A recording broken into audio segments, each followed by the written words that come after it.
Good morning বন্ধুরা। ঘুম থেকে উঠেছি প্রায় 1 থেকে 1.5 ঘন্টা হয়ে গেল, তাও কোনো কাজে মন বসাতে পারছি না। জানি না কেন কোনো কাজ করতেই ভালো লাগছে না। চুপচাপ সেই ঘরের মধ্যে বিছানায় একভাবে বসে আছি আর নানান চিন্তা করে যাচ্ছি যে ঘরের কাজগুলো করব। এই সংসারে তো টুকিটাকি কাজ লেগেই থাকে, আর এই সংসারে সকালবেলায় কাজটাই বেশি থাকে। আমি এই সময় কত ব্যস্ত থাকতাম, কি করব, কিভাবে কি করব। মামা ঘুমিয়ে আছে, ভোরবেলায় উঠেছিল, ঘুমিয়ে পড়েছে এখন।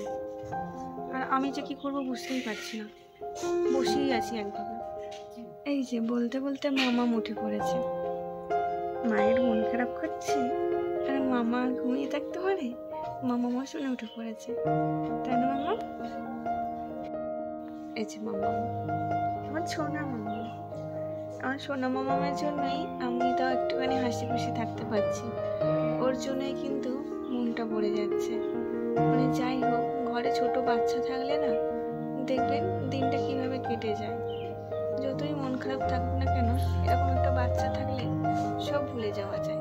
মেয়ের জন্য জল গরম করলাম, আর মেয়ের দুধ নেই, সেই কারণে জলের মধ্যেই ছিল না বেশি, দেখুন অল্প একটু ওটস ছিল, মানে 2 চামচও হয়নি, 1 চামচ মতো ওটস ছিল, সেটা জলে গুলে দিলাম। এই যে ওটসটাও শেষ হয়ে গেল, এখন এইটুকুনি আপাতত দিই জলে গুলে।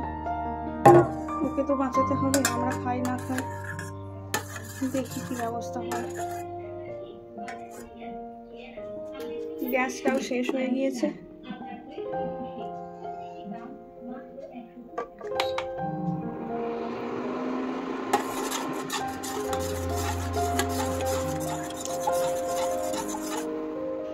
মেয়ের খাবারের কৌটোগুলো একবার দেখাই। এটাতে তো ওটস ছিল, আর এটাতে ছিল চিড়ে সিদ্ধ করে খাওয়াতাম সন্ধেবেলায়। এটাতে আছে সুজিটা আছে, সুজিটা ভাই পাঠিয়েছে, সুজিটা আছে। আর এটাতে ছিল মুড়ি গুঁড়ো, আর এটাতে দেখি, ও হ্যাঁ, এটাতেও মুড়ি গুঁড়ো থাকে, মানে মুড়ি গুঁড়োটা একবারে অনেকটা করে রাখি।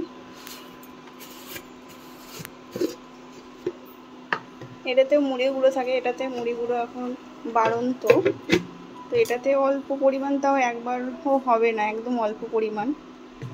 তখন মেয়ের মোটামুটি সব খাবারই শেষ। ইন্দাকে স্কুল থেকে আনতে গিয়েছিলাম, আর মামামের জন্য এই মুড়িটা নিয়ে আসলাম, তাও ধারে, কারণ বলেছি কালকে দিয়ে দেবো। 50 টাকা এখন ব্যাগে আছে, তো আজকে নিয়ে যেতে ভুলে গেছিলাম, তাড়াহুড়ো করে চলে গেছি, তো এটা ধারে নিয়ে এসেছি, কালকে দিয়ে দেবো। আর প্রিঞ্জা, স্কুলে খেয়েছো তো? আর আমার এখন খাওয়ায় জল ছাড়া কিছু নেই।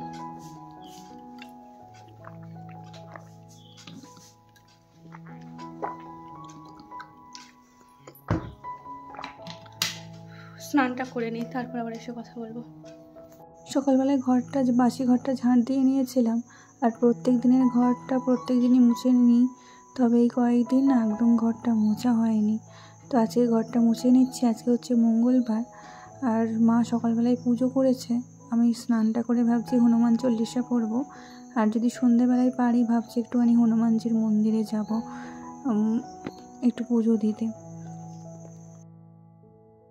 গতকাল তো আপনাদেরকে বলেছিলাম যে গ্যাস শেষ হয়ে গিয়েছে, আর কেরোসিন তেলও ঘরে ছিল না। তো এই একজনের কাছ থেকে কেরোসিন তেল মা নিয়ে এসেছে 1 লিটার, আর এটা দিয়ে এখন আপাতত আজকে রান্নাটা করব। জানি না কবে গ্যাস দেবে, আমাদের যেহেতু সিঙ্গেল সিলিন্ডার খুব অসুবিধা, আর উজালা গ্যাসও আমরা পাইনি। ডবল সিলিন্ডার করব করে আর করা হয়নি। আর এখন নাকি গ্যাসের গাড়ি কম ঢুকছে, সেই কারণে গ্যাস পাচ্ছি না। অনেকবার করে রিকোয়েস্ট করলাম, যে ঘরে ছোট বাচ্চা আছে, বারবার দুধ গরম করতে হয়, তো তাও পাইনি কো। তো যাই হোক, এখন আমি ভাত বসিয়ে দিচ্ছি প্রেশার কুকারে। আজকে আলু সিদ্ধ আর ঢ্যাঁড়স ভাতে দেব, এটা দিয়ে আজকে নুন আর ঘি দিয়ে খেয়ে নেব, আর পেটটা তো চালাতে হবে। তো এখন এইভাবেই আমরা মানে প্রতিদিন খাওয়া দাওয়া করছি। আজকে প্রেশারে করলে একটুখানি সাশ্রয়ও হয়, আর ফ্যানে ভাত ওষুধটা না একটুখানি গরম গরমই ভালো লাগে, তাই একটু বেলা করেই বসিয়েছিলাম। আর আমার ছোটো মেয়েকেও এটাই খাওয়াবো, ওকে চটকে খাইয়ে দিয়েছি। আর আমি যেহেতু অল্প পরিমাণে আলু আর ঢ্যাঁড়সটা ছিল, অল্প করে করা হয়েছিল, সেই কারণে না পুরো ভাতের সঙ্গে আমি সমস্ত কিছু মেখে নিয়ে আমিও এইভাবেই খাচ্ছি। এখন বাবাকেও খেতে দিয়েছি। আলুটাও কম হয়ে গিয়েছে, এইভাবেই সবাই খাচ্ছে, কিছু করার নেই। নুন ভাত হলেও খেতে হবে, এখন বাঁচতে তো। গুড ইভিনিং বন্ধুরা। তো আর ভিডিওটা কন্টিনিউ করতে পারিনি, একটুখানি শুয়েছিলাম। তারপর এখন সন্ধেবেলায় সন্ধে দিয়ে চা খেলাম, দিয়ে এখন একটুখানি বেরোচ্ছি। কিছু টাকা জোগাড় করতে পেরেছি, তো কয়েকজনকে টাকা দিতে যাচ্ছি। আর মেয়ের ওষুধটাও শেষ হয়ে গেছে, ভিটামিন ডি যে ওষুধটা খায় সেই ওষুধটা নিয়ে আসবো।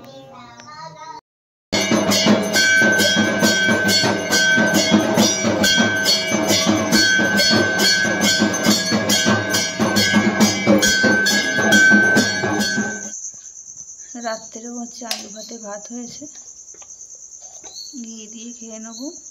এই যে মাম্মামের ভিটামিন D3 ওষুধটা নিয়ে এসেছি, আর মাম্মামের স্যারালাক্স। এই যে মাম্মামের স্যারালাক্স, আপনাদেরকে তো বললে মাম্মামের কোনো খাবার নেই, তো এটা মাম্মামকে ভালোবেসে মাম্মামকে একজন দিয়েছেন। তো মাম্মামকে প্রচুর ভালোবাসেন, তো সেই কারণে মাম্মামকে এই মাসের যে স্যারালাক্স কেনার টাকাটা দিয়েছে, তো সেখান থেকেই মাম্মামের জন্য এই স্যারালাক্সটা নিয়ে এসেছি। রাত্রেবেলা এটাই মাম্মামকে খাওয়াবো। তো আজকের ভিডিওটা এখানেই শেষ করছি। আজকের মতো টাটা। সকলে পাশে থাকবেন এভাবেই, যাতে আমি আরও আগামী দিনে লড়াই করার সাহস পাই এবং আমার পরিবারটাকে বাঁচাতে পারি।